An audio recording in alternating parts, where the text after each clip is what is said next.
We're ready to go. Well, we're as ready to go as we can be.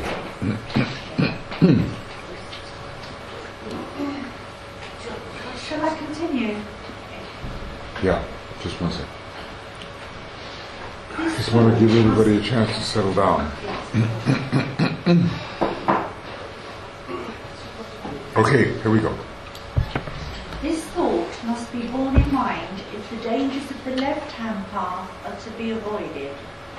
Let me here make some statements in brief tabulated form, which will produce a truer understanding of the words left-hand path. We are dealing here primarily with those thought forms which man creates. Okay, so now a truer understanding of the words left-hand path. Okay, let's see what it is. Go ahead. The left-hand path concerns the matter aspect, and the life poured into the form serves only to vitalize the atoms in substance. The potency of the love aspect, as wielded by the soul, is lacking. Okay, now this doesn't mean that the potency of mind as wielded by the soul is lacking. Because interestingly, the black, let's say those on the left-hand path can use the knowledge petals of the egoic lotus, but not the love petals, or PPP.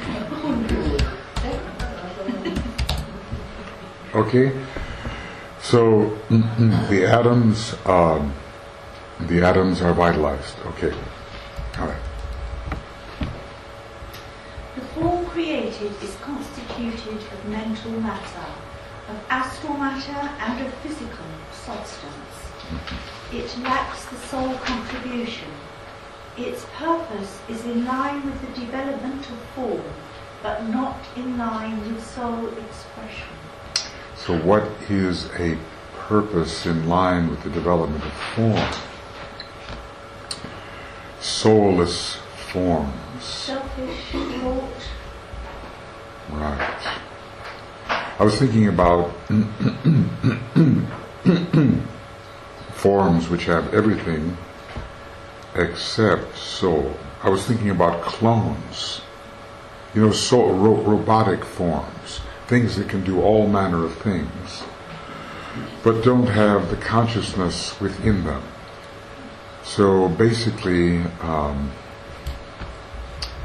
here's a bunch of ideas here. Unnecessary products, all these things. The proliferation of objects under the fifth ray. Rote education. Superficial creativity. Let's just say no meaning or purpose in the creativity. Things produced which have no essence, no link to a higher objective. I'm just trying to think about how the left-hand path works in our society, where we are overcome by 10,000 unnecessary things. You go into some of these mega stores. You just wonder how we can overproduce all this stuff. And you say, well, how does it represent the soul, and where's the soul of it? And it's just not there. So I'm trying to think of the practical connection here of forms in which the left-hand path is involved. And I think the idea that forms without meaning or purpose is important. Okay, so what do we have so far? We have just the atoms are being vitalized,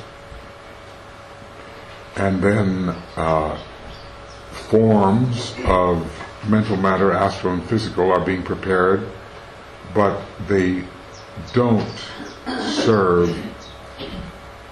See, what is soul expression really?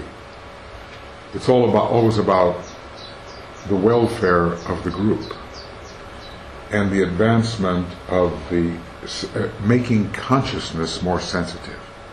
And all of these forms, they operate according, they may move towards perfection in their own right, a good form which does not serve at all the expansion of consciousness or the unification of peoples.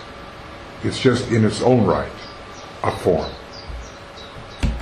Go on to the next. The left-hand path, therefore, is the path of progress for substance or matter. It is not the path of progress for the soul aspect. Well, there you have it. That's it in a nutshell, isn't it?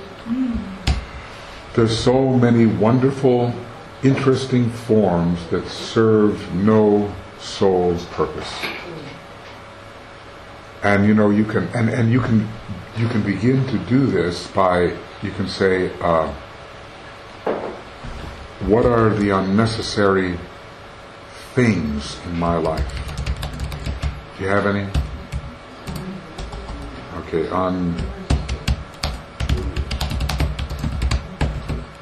which even clutter my consciousness and absorb it.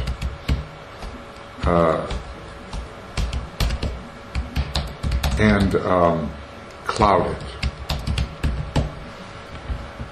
There are some people, you hear of these people who are real pack rats, and they fill their house to such an extent with old newspapers and old everything that all there are is maybe a few narrow passageways from one room to the next, as it's all totally surrounded by what should have been discarded and which totally stifles the consciousness. I think that in Western civilization, through, DK says, through the overproduction of things under this fifth ray, he says, we have begun to make our consciousness even more materialistic and preoccupied with the things we produce. Possessions will possess us. Yes. Here's another one from Ralph Waldo Emerson. Things are in the saddle and ride mankind. And that was in a period when there were not so many things. What about now? I keep on getting all of these advertisements on my computer for medications you need. How do you know? It's normally Viagra. But we won't go there. Occasionally there are some other products. How do you know? I'm an Aries. She's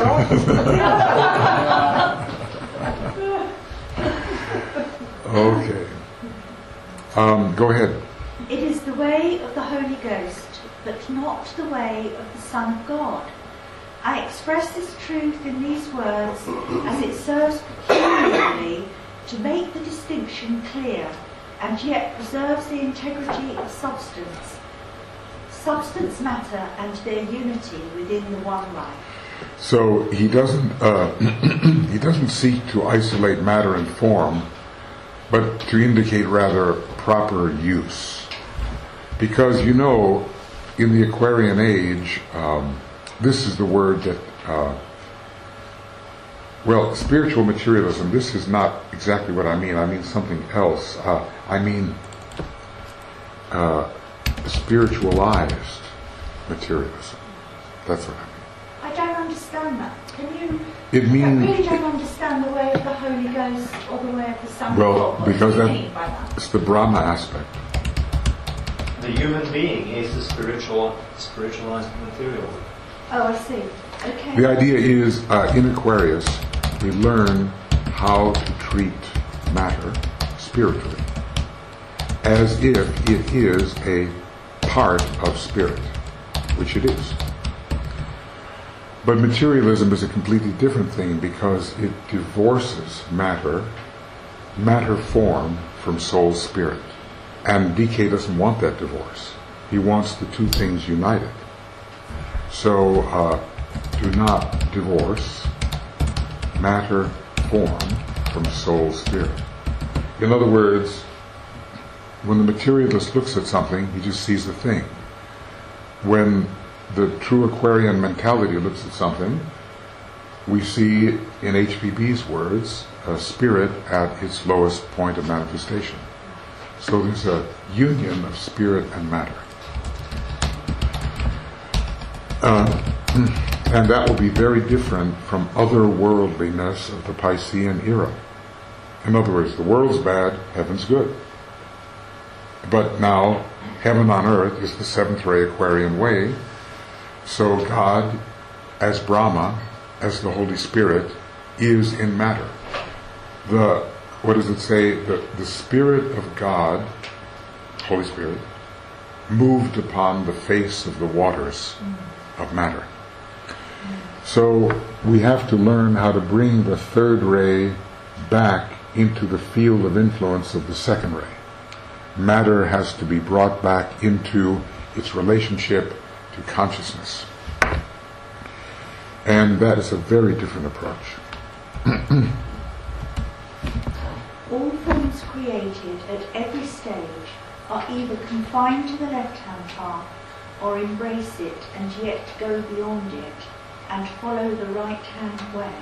Okay. So, again, he does not divorce form from consciousness spirit. This is so important to realize because he's valuing the form. As a matter of fact, he says the second ray understands with wisdom the compassionate use of form. Sometimes the first ray doesn't understand that. Form's just in the way you destroy it. But, like you drive your body till it drops or whatever. But the second ray tries to look at the instrument with compassion as a necessary expression of the inner being, and so treats with respect the matter-form aspect.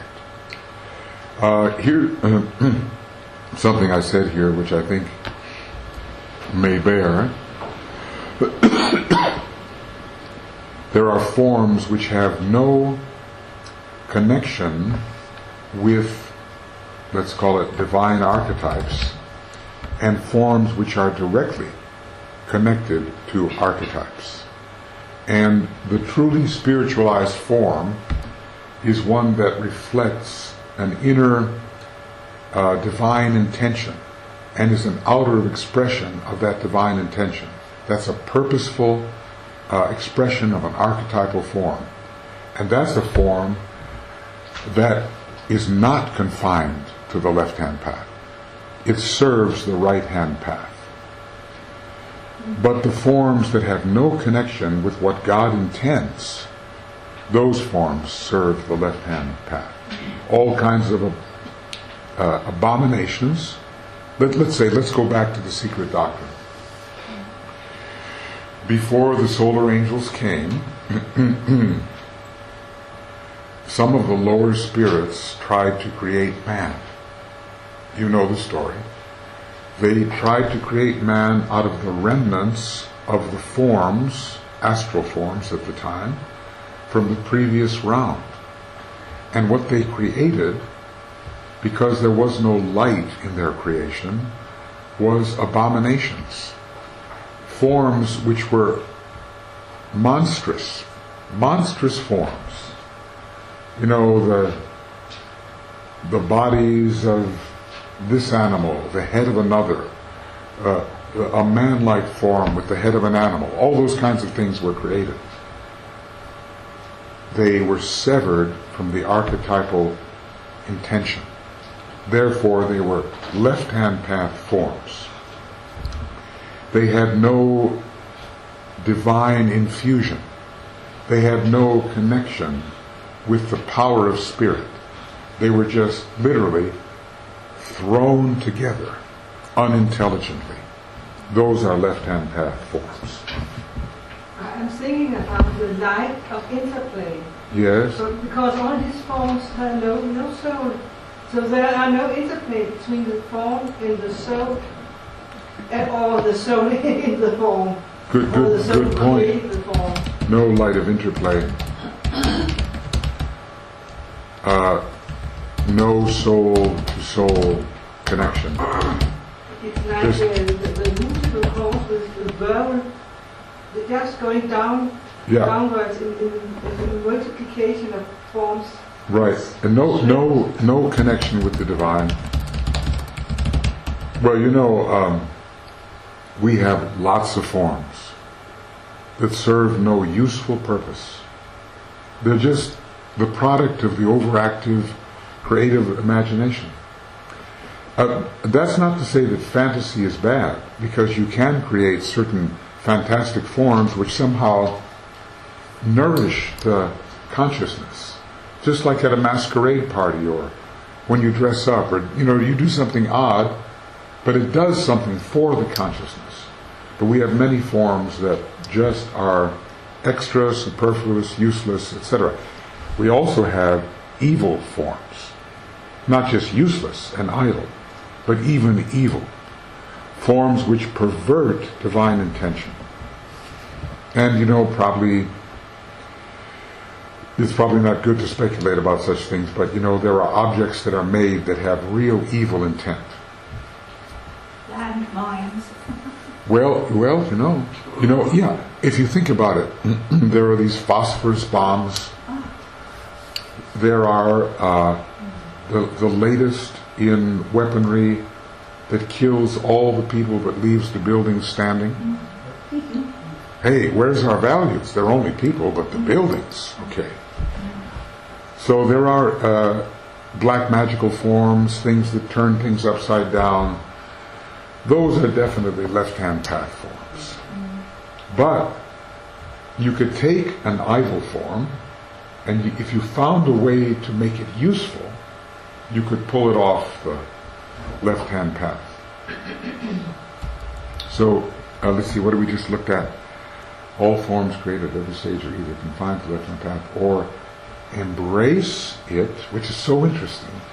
They embrace the laws of form, which have to be upheld, and they go beyond it, linking light of interplay to another aspect. So let's just say right-hand path forms. Why can't I get this properly? Sorry just for this little interruption. Link to a higher aspect. And the form begins to serve that higher aspect. It serves unity, it serves purpose. It doesn't just serve the selfish individual. Okay. So, what are we getting out of this? That matter form is not bad. It's necessary. But it has to be linked with a higher aspect of divinity. Otherwise, it just goes its own way and only serves itself. As I've sometimes said, you can keep your form in great shape, but if your object is only to keep your form in great shape and not use it for some higher purpose, then it's just on the left-hand path. It's following its own laws, unlinked to a higher objective. And we all know that there are many people who are so caught in externalities that they tend the form constantly, forgetting what it's for. Bodybuilders. Well, yeah, I mean, or as I keep on saying, your hair deserves it.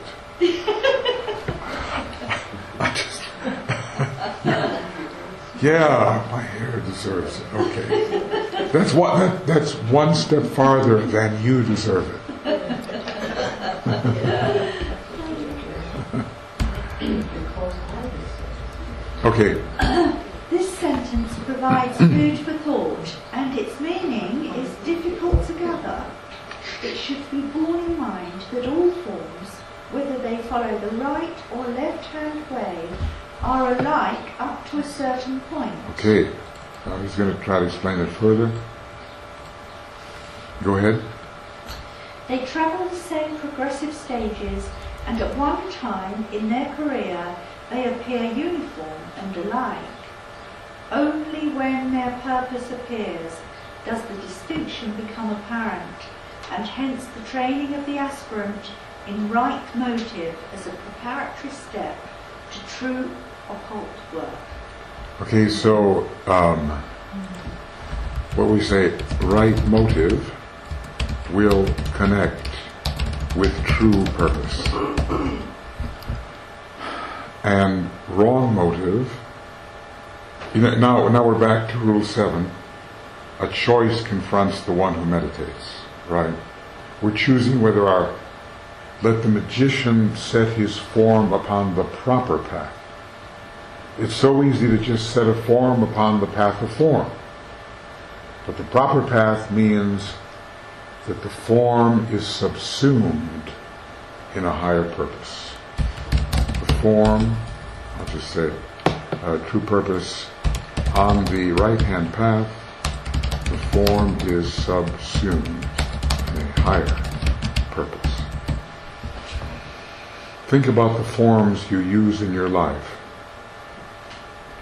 and what they serve.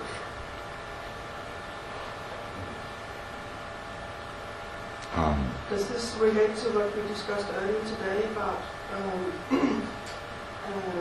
the point or the incarnations where you are aware of your next incarnation will be?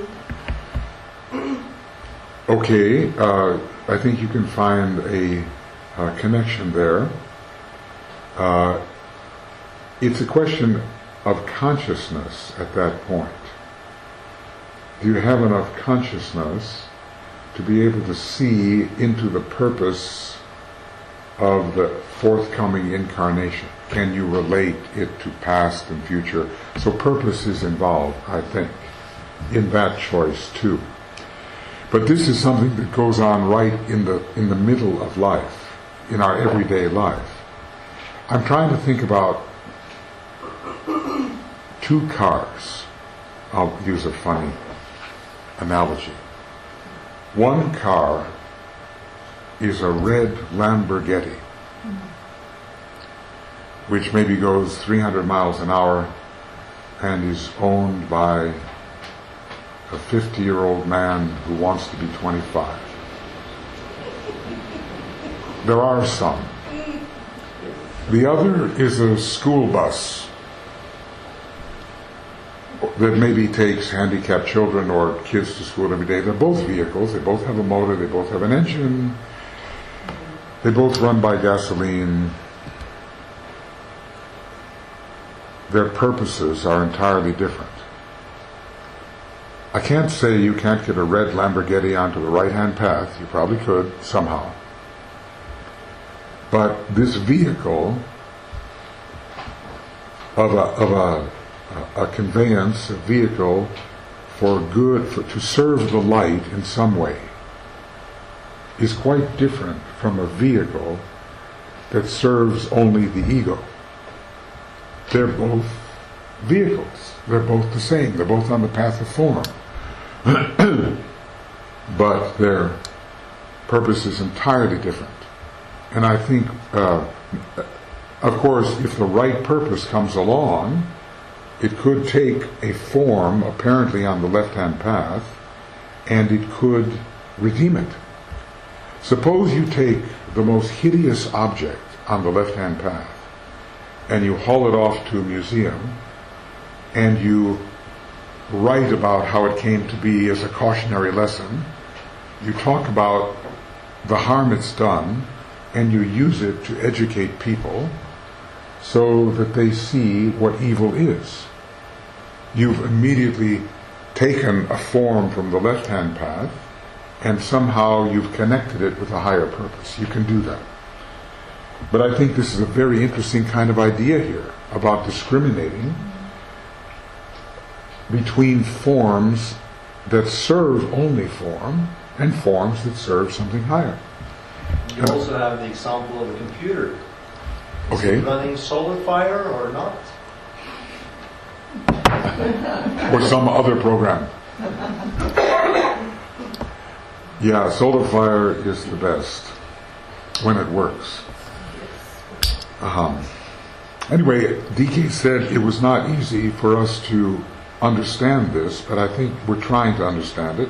He says its meaning is difficult to gather because both forms go along the same path for a while. But then another aspect of divinity. See, look, what is unique about the Black Brothers? They have what we have, and we go along with them up to a point. We have all the same stuff. But what they have done is they have refused the link. They have refused to link what they are to the next higher aspect. And that is the particular distinction. They remain encapsulated within the third aspect and do not link it to the second. Whereas we have form, we have matter, but we link to the second. So that puts our forms on the right-hand path and theirs on the left. Yes? Yes, I was thinking about the dual capacity of the mind. Yes. By the left hand is only using one of the capacities. Yes, exactly. Forgetting the other one. If all forms are created at the use of the mind with both capacities. Both capacities, right. No problem with the form. You're exactly correct, because it's the split, this line. It's only the very rarest of black magicians that has anything to do with the higher mental plane under special circumstances. Everybody else is below the dotted line, making the mental plane, the lower mental plane, a sphere unto itself. And he says they expand the powers of the lower mind to an unbelievable extent, DK says. We can't even conceive what they can do with the lower mind. But that's it. They're hitting the ceiling, and they're not going to go above the dotted line, because if they went above the dotted line, they would enter the second aspect. And they're just not interested, because it takes away from who they think they are. They think it will reduce them. And the one thing they want above all other things is not to be reduced in the slightest. No sacrifice. That's it. Sacrifice you, no sacrifice for them.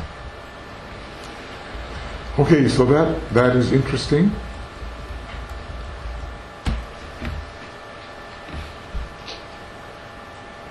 The question might be asked, what is meant by occult work? True occult work involves the contacting of the plan, right desire to cooperate with the plan, the work of thought form building, and the confining of the attention of the creator of these thought forms to the mental plane. This is of so potent a nature that the thought forms created have a life cycle of their own and never fail to manifest and perform their work. That's amazing thought, right? So this is the real magic. The real magic. When you can create a thought form with a life of its own and a trajectory of inevitable manifestation. That is magic. See, right now we get our thought forms up to a point, highly motivated, quite living. But then we say, well, look, if I'm really going to make this happen, I have to carry it out, don't I? I have to do something. I have to do something. But DK is talking about how the masters can work. They create a something which does something else in its own right. Their form will manifest on its own. without extra hands, extra feet, without the Creator having to go in and say, and now I'll make it happen. Okay.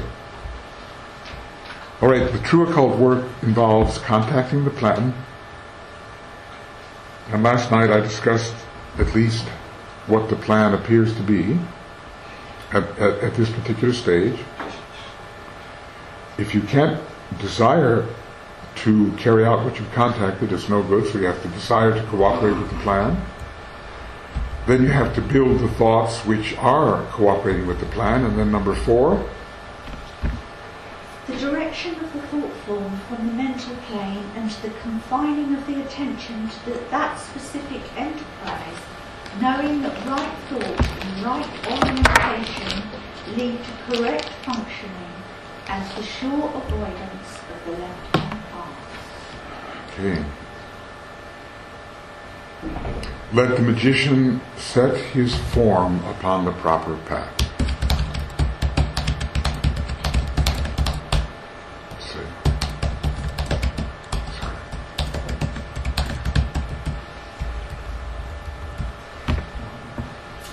This is a lesson little appreciated by aspirants. They engage in emotional desire for the appearance of their thought form and the manifestation of the idea. They spend much time following the orthodox methods of work and in physical plane activities. They wear themselves out by identifying themselves with the form they have created instead of remaining detached from it and acting solely as the directing agents. Whoa. Lesson. You've seen people that are, in everyday life, they become the prisoner of their business, the prisoner of their restaurant. You know, I've heard people say, don't ever go into the restaurant business. You have to be there all the time. You create something and then it consumes your life instead of just managing to direct it. So what is his solution? Learn to work on the plane of the mind. Okay. Build there your form, remembering that if you submerge yourself in the form for which you are responsible, it may obsess and dominate you, and then the form will be the dominant factor and not the purpose of its existence. That's it right there, isn't it? Yeah. That's the whole thing about the left hand and the right hand path. In other words, the contrast, let's just say, contrast of form for its own sake and form for a higher purpose. When form controls, then comes the danger that it may be turned in the wrong direction and find its way onto the left-hand path, and so increase the power of matter and its hold over sentient souls. Okay. Detach. To detach sets your form upon the proper path. But don't get into the form, stay out of the form, and direct the form. Otherwise you can be overcome by the forces you should be directing, not be overcome by the forces you should be directing. That's quite a balance though, isn't it? Quite a... This is obvious in the United States, having their moon in Aquarius, because they have a hidden elite group which directs the government. So in a sense they are detached, but in another sense they're not, but they are sort of directing the form. Interfering. What? This is... Interfering. But it's probably the left hand. Any sign of the zodiac, even Aquarius, can be used for left-hand path purposes. He relates Aquarius not only to universal life but to universal death. And the whole Third Reich was conceived under Aquarius. It came into power on January 30th, 1933, under Aquarius. So energy is neutral, and even form is neutral, depending upon the purpose to which it is put. So I guess, I keep on thinking, I say there's a lesson in this for me, and I don't know if you find a lesson in this for you, in relation to the kind of work you try to do in the world. And whether the work ends up dominating you with all of its formal demands, or whether you are able to stand back and keep it on track without being overcome, without having your consciousness overcome by it. You meet so many people, they are the prisoners of their chosen labor. Work. I think I've seen so much of this in the commercial field. It started, that businesses would take the weekend off. Then Saturday got consumed, the Sabbath, so to speak. The next step was Sunday. The next step was 24/7. Businesses open 24/7. So the form takes everything, and there's no interlude, and there's no opportunity to stand back from it and see what it's all for and keep it on track. And there's a tendency towards this more and more.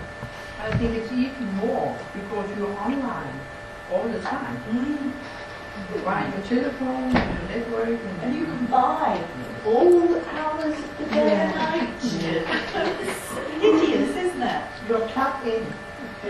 And when you see the little children, they are talking over the telephone. And the children try to come into contact with the parents, but they are busy talking. Yeah. And nobody hear what they have to say. Yeah, absolutely. But the earth is on the third ray. So there is a lesson to the earth is on the third ray. Personality.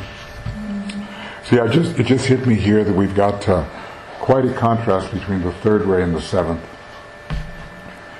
Because go is the third ray. It's a lot like the sixth ray in that sense. But the seventh ray takes a breath. It takes an interlude. So the gift of the internet comes from the third ray department of communications, networking, connecting.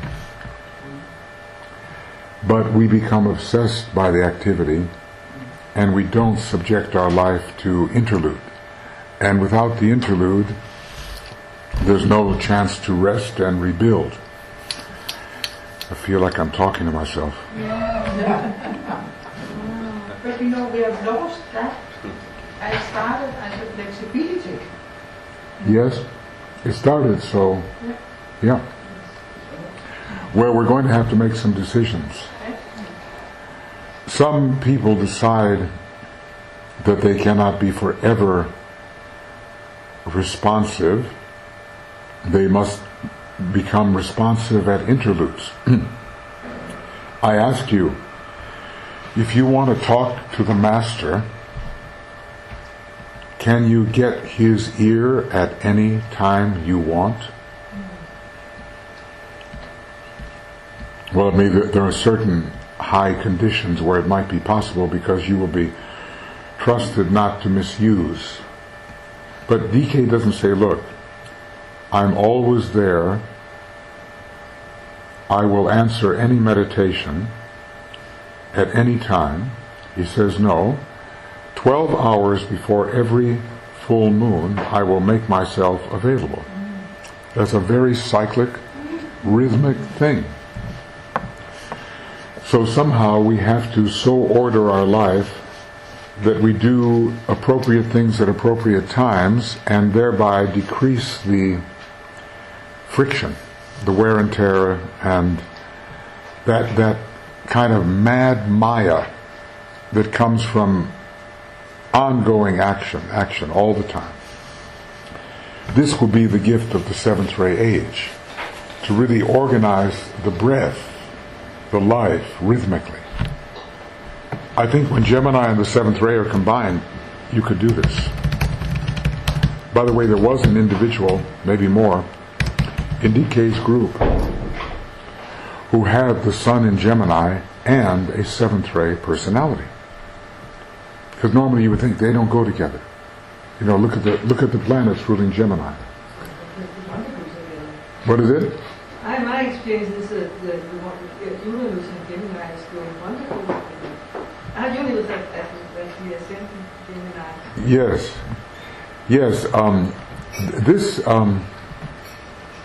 This man was a chiropractor.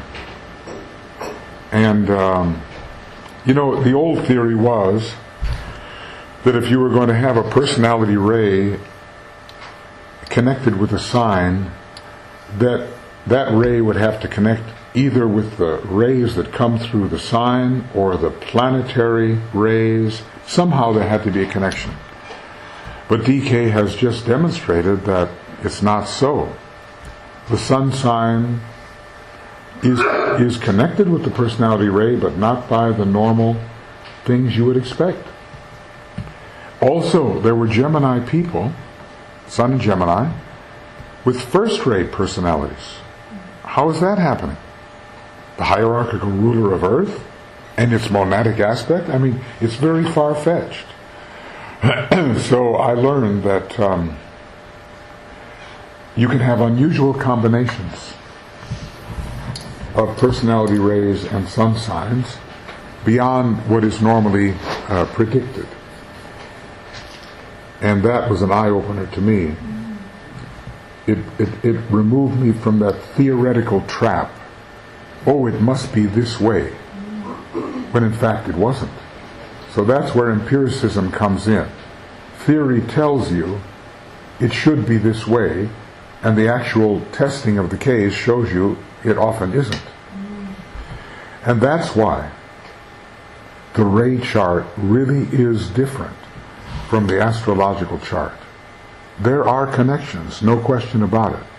But there's no hidden formula in the astrological chart which gives you the ray chart. This is my present conclusion. So I would much rather be clumsy and talk to a person about who they are and find out who they are by talking to them than look at their astrological chart and figure out who they must be according to my theory. Yes. But it must be part of it in some way. It can't be totally different. Well, I do believe that the relations are not all that obvious. You can certainly see that if you have a certain ray chart, that ray chart can work through your astrological chart in a certain way, because the rays are related to the planets and the signs and so forth. But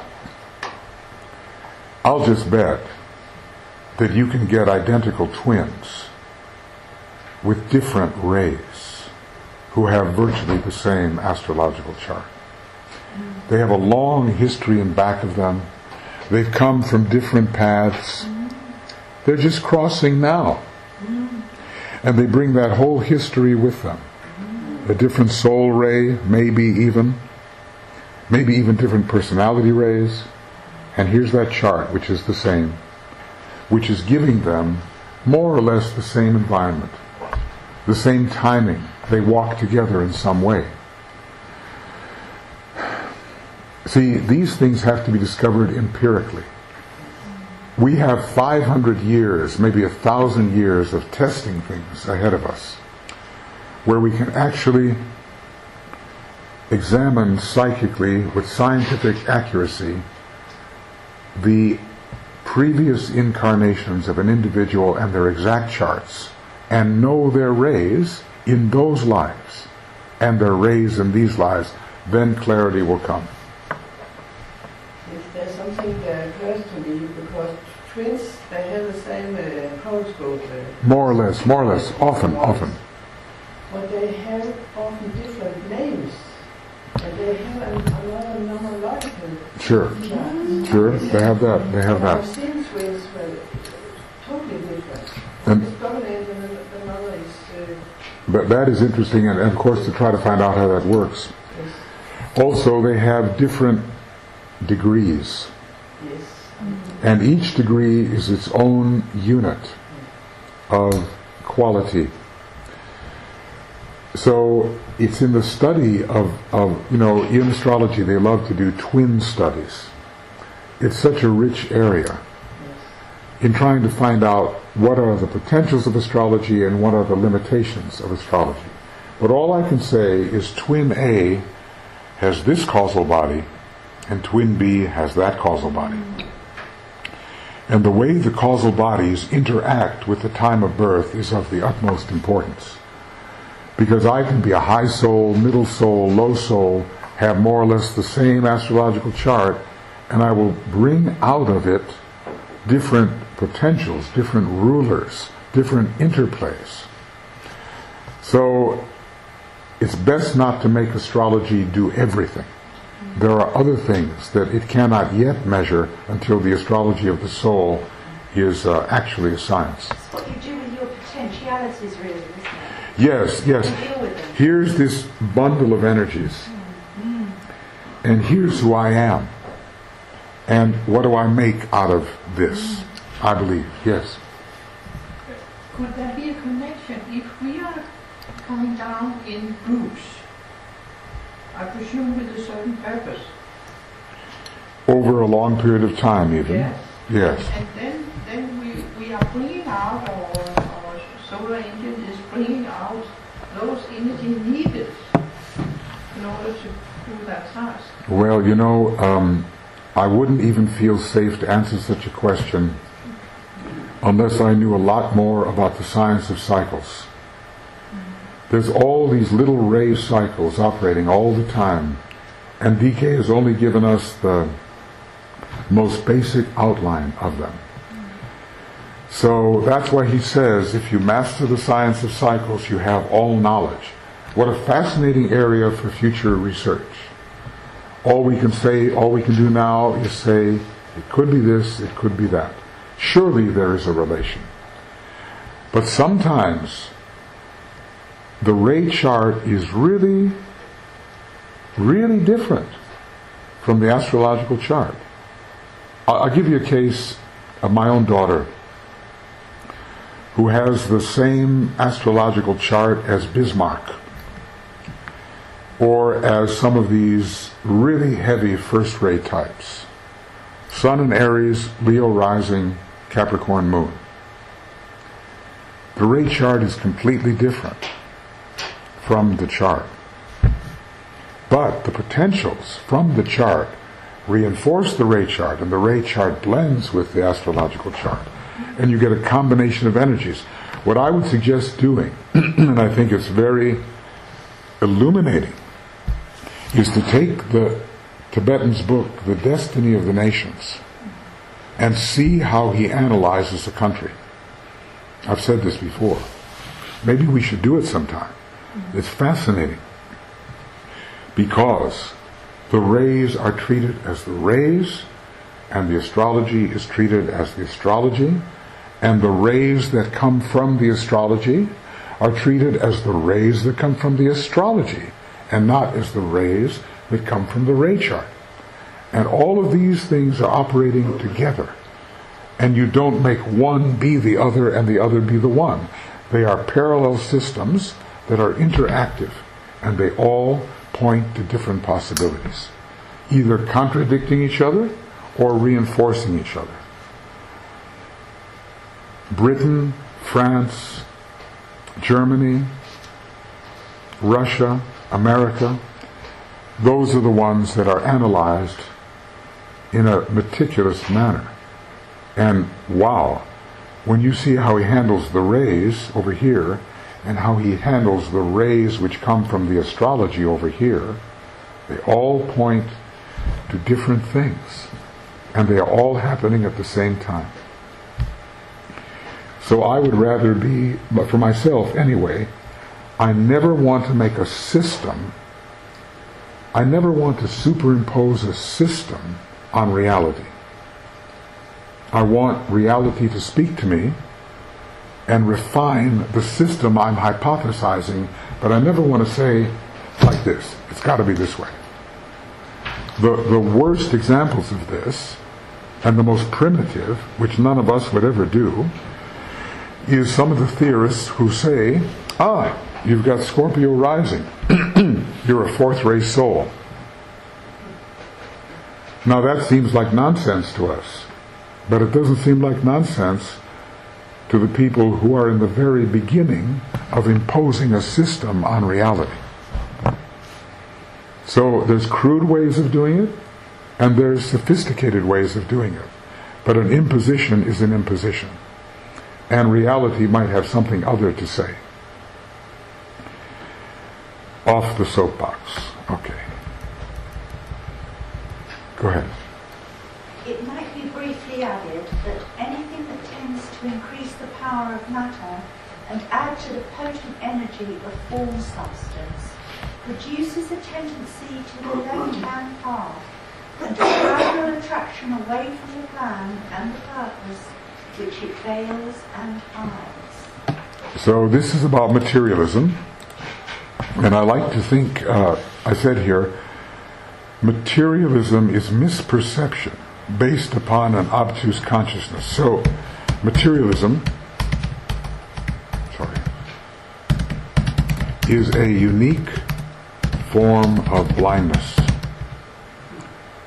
In other words, it takes sensory perception to be reality. That is materialism. And really, materialism cuts off all finer perception. In other words, materialism is a state of consciousness. That's what I'm trying to say. It's not just the love of matter. It is the state of perception. Are you a materialist? And if you're not, how do you know you're not? Well, then, of course, I could ask, are you a spiritual materialist? There's that Tibetan book called Cutting Through Spiritual Materialism. Like I say, every time I hear some Christians and Muslims describe their heaven, that to me is spiritual materialism. How do you know you're not a materialist? Master R was dealing with matter all the time. Was he a materialist? It's intention that alters you from being materialist to maybe an idealist. Sure, you could be working with matter all the time and you could be an idealist. Or you could be working with matter all the time and see it as divine. Or you'd be working with matter and see 10,000 other things while working with matter. But the materialist, just what you see is what you get, confined to the lower senses. Yes? I think it is about if the materialist is own you, or you own the thing. If it's a... I'm going to have to get a hearing adjustment here or something. You're all so far away and I don't hear very well. No, okay. But the things you have mustn't own you. Right. But you must own the things. Yes. Yes, I understand, yes. Well, remember the old saying, there's I am what I am, and there's I am what I have. You know, obviously, the exteriorized consciousness, which he calls extroverted, is I am what I have. I'm identified with what I have. But after detachment has done its work, it doesn't own you anymore. You are the owner, because you are what you are and you own. In the other case, you don't know what you are and you're identified with what you have. So materialism is a real problem in consciousness at this time. Now I'll tell you what I'm going to do. We have a couple of minutes here, and I'd like to take you through a little slight meditation. Little one.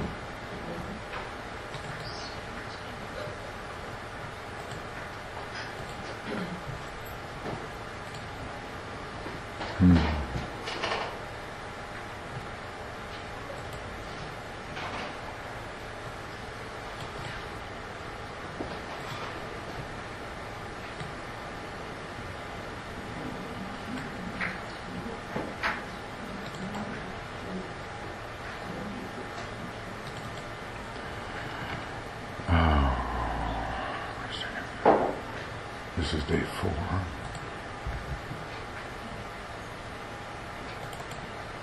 Okay.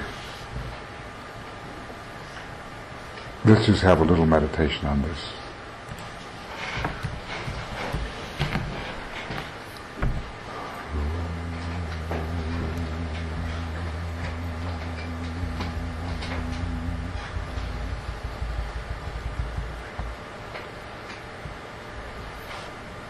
Condensation next ensues, the fire and waters meet, the form swells and grows. Let the magician set his form upon the proper path. So we'll get ourselves into a meditative state, and we will ask, what is the meaning to you of purity? What does purity mean to you?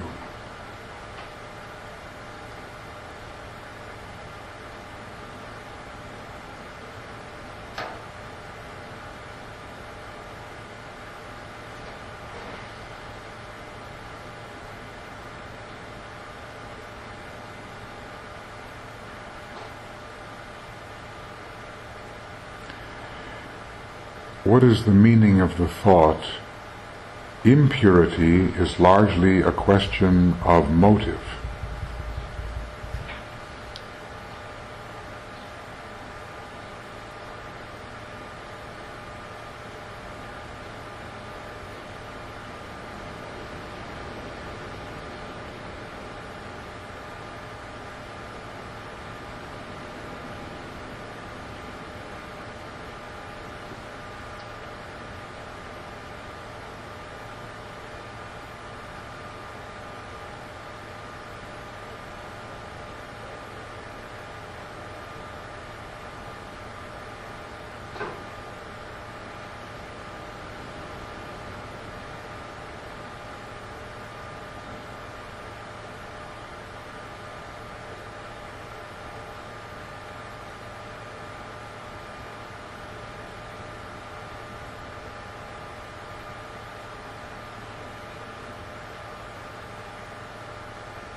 Review in your life those motives, if any,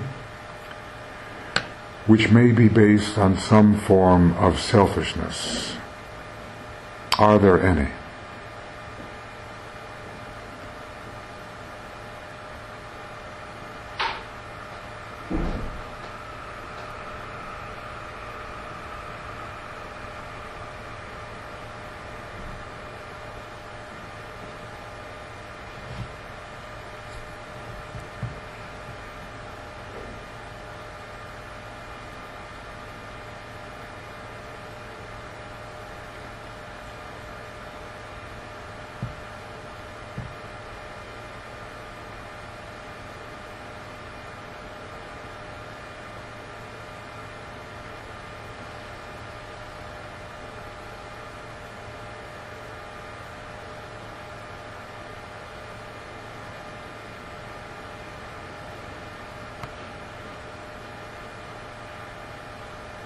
Think about the way you normally think. Is your thought spiritual thought? Are you, in the words of the Tibetan, a brother of pure intent?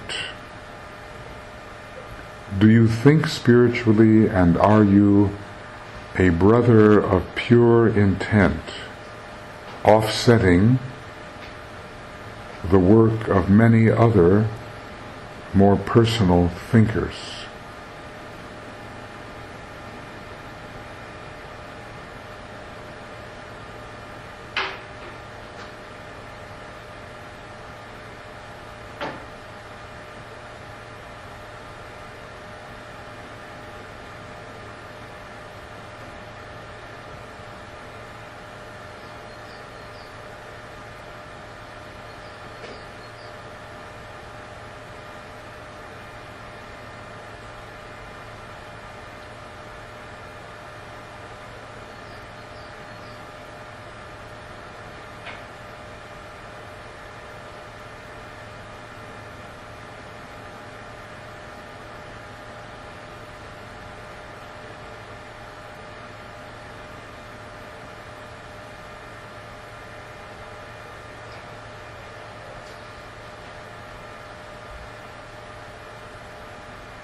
think about the main thought form of your life that you are nurturing and attempting to materialize or manifest.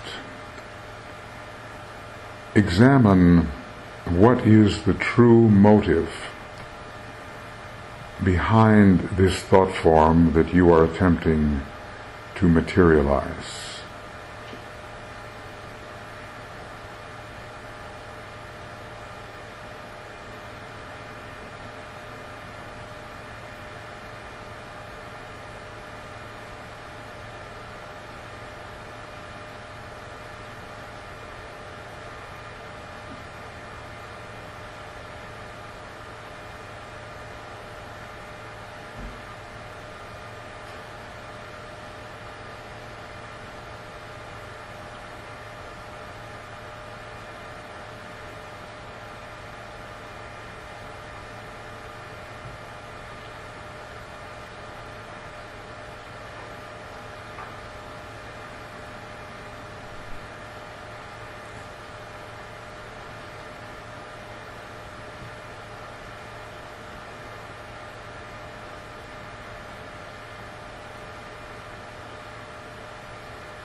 Has your motive for this thought form you are nurturing, has it come from the ego, who is really the dweller in the form, outside the form? Or has it originated from the dweller on the threshold? From where has this motive come?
A thought form is taking shape in your life. It has a motive.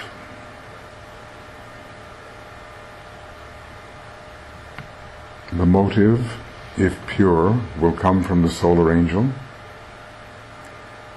If impure, it will arise from the personality or dweller.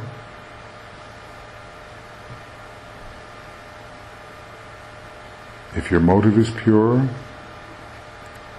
your thought form will be set upon the proper path.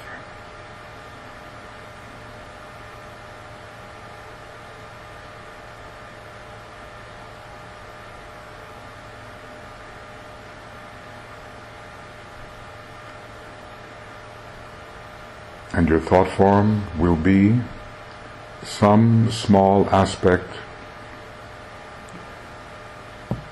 of the universal mind, some small part of the plan which is intended to manifest at this time.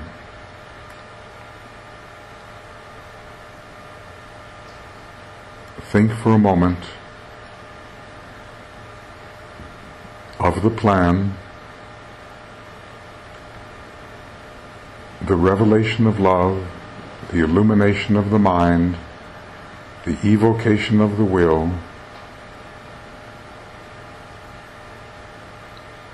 where does your little thought form to which you are devoted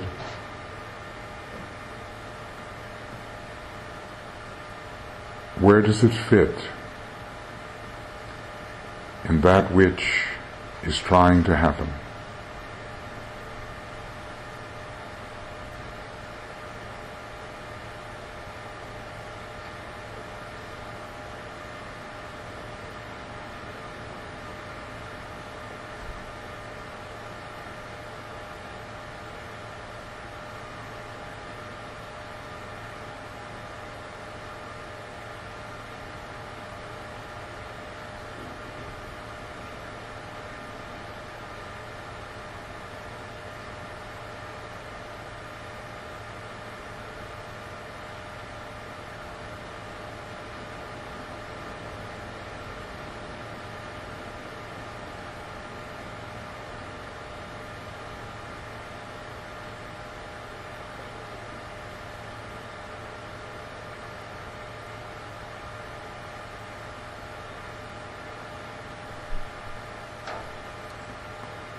And how does the thought form you are nurturing compare with a ray method of service?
And try to preserve this sense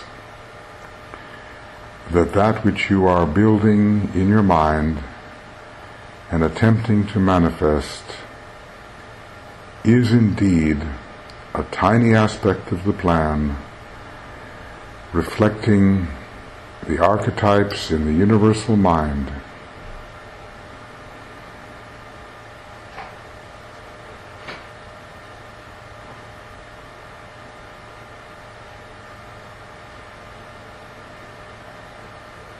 And that in what you do and intend to do, you do represent the divine plan.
Okay.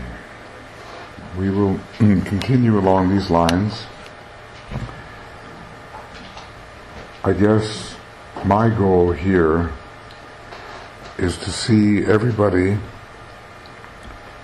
as consciously aligned and specifically aligned with the divine plan as may be possible. Not vaguely, but consciously and specifically, and therefore working with power and effectiveness.